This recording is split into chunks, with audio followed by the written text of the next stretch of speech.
제가 오늘 말씀드린 5가지를 기억하면 전업주부를 둔 외벌이 남편들이 이혼재산 분할에서 억울한 판결을 받을 일은 거의 없을 것이라고 확실합니다. 전업주부 이혼재산 분할 기여도 50% 인정하는 현실적 이유 기억하시나요? 거기서 전업주부가 직접 경제활동을 하지 않지만 기여도가 인정되는 이유로 가사노동의 강도와 업무 범위가 광범위하고 아내들도 부동산 투자 등 재테크를 하기 때문이라고 했었는데, 그 영상에 많은 남편분들이 억울하다면서 댓글을 다셨습니다. 전업주부가 무슨 최저임금 쳐주는 게 맞다, 여자들 집안일 올려치기 심하네요 라는 등의 성토가 이어졌는데요. 그래서 오늘은요, 그 영상 마지막의 제 약속대로 그런 전업 아내를 둔 외벌이 남편들을 위한 영상을 준비해봤습니다. 이혼소송에서 외벌이 남편의 기여도가 70~80%까지 인정되었던 여러 사정들을 종합해서 저희 법무법인 승원의 8명의 이혼 전문 변호사님들의 의견을 또 종합해서 이혼재산 분할 소송에서 기여도 주장 잘하는 비법 5가지를 알려드릴게요.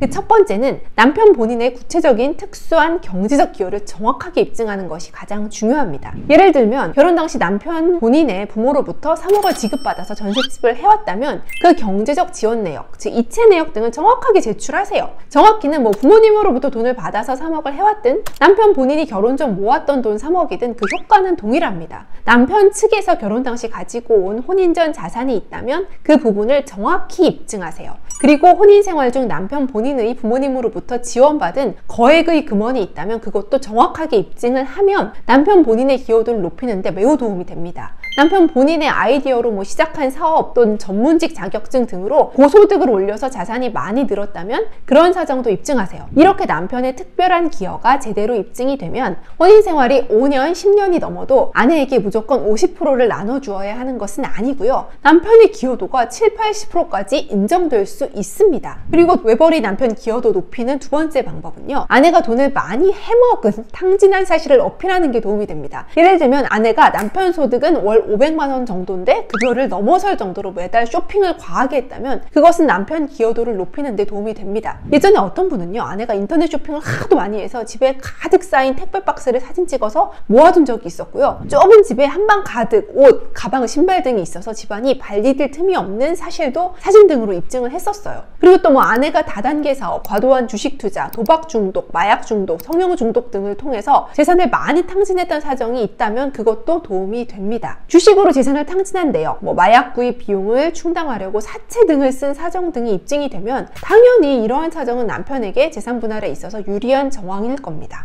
또 세 번째로는요, 이와 반대로 남편 본인이 알뜰한 사람이라는 걸 어필하는 것도 매우 도움이 됩니다. 실제로 재산 분할 기여도에서 억울함을 느끼는 남편들은 대부분 알뜰한 남편들이에요. 특별히 용돈도 안 쓰고 식사도 회사 구내식당에서 사 먹고 회사 셔틀 타고 출퇴근하고 술도 안 먹고 담배도 안 피고 취미활동도 안 하고 친구도 거의 안 만나서 개인 지출이 없는 남편들은요, 그 알뜰함이 이혼재산 분할 시 반드시 고려되어야겠죠. 알뜰한 남편들은 급여를 따박따박 모아서 아파트 대출금 갚는 데 사용해서 지금의 재산을 꾸렸으니까 그러한 사실을 꼭 제대로 주장 입증을 하세요. 그리고 네 번째로는 전업 아내들의 살림, 육아 등 태만 사실도 입증이 가능하다면 주장하세요. 전업주부인 아내가 거의 매일 아이들에게 배달 음식이나 인스턴트만 엄청 먹이고 남편의 식사는 전혀 신경 쓰지 않고 집안 청소도 전혀 하지 않아서 집이 쓰레기통처럼 돼 있는 경우에 전업주부의 내조의 공이 인정될 수는 없겠죠. 그러니까 이처럼 살림, 육아, 태만 등의 사정이 있다면 그 사실을 주장 입증하는 것이 외벌이 남편의 기여도를 높이는 데 도움이 됩니다. 물론 이제 입증하는 것이 쉽지 않은 게 문제인데요.